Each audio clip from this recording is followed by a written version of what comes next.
the underbelly of society. Nobody wants to look at that, you know. They push them as far away.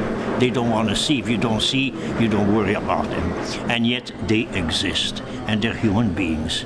And if you knew that behind every one of these people, there is a history. Father John Morel is just one of the many people of all races, ages, and cultures that come to volunteer at So Others Might Eat. Created more than 30 years ago, SOME was built on the idea of helping the homeless get back on their feet in a respectful manner. In the beginning, we were serving 60 meals a day in the dining room, and today we serve close to 800 meals a day on any given day, 7 days a week.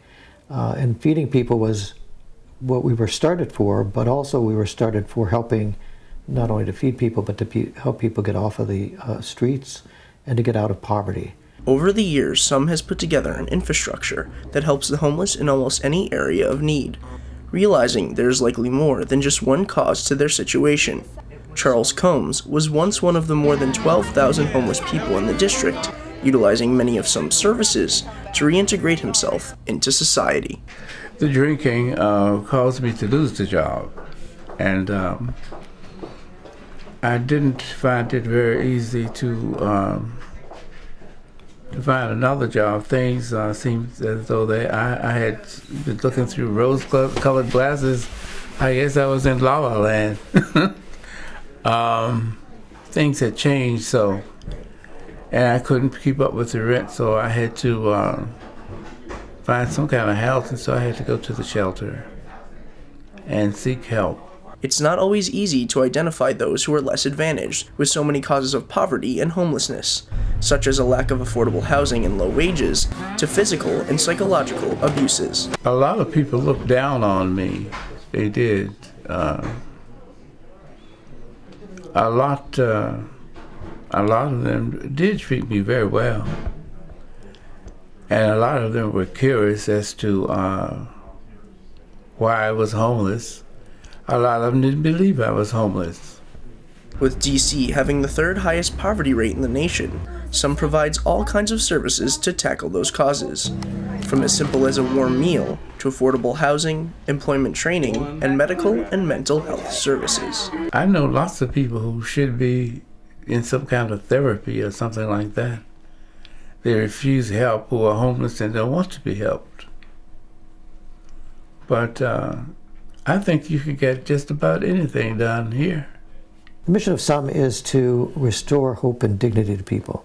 And we do that in the variety of ways, which is to reach out to not only serve people, direct services with food and with clothing and with showers and medical and dental, but we also do it to provide the programs that can help people move off the streets. Serving nearly 290,000 meals and providing over 8,000 medical and dental care visits over the past year, SOME relies heavily on volunteers from professional, civic, and faith-based groups, in addition to individuals, to help keep their programs running strong.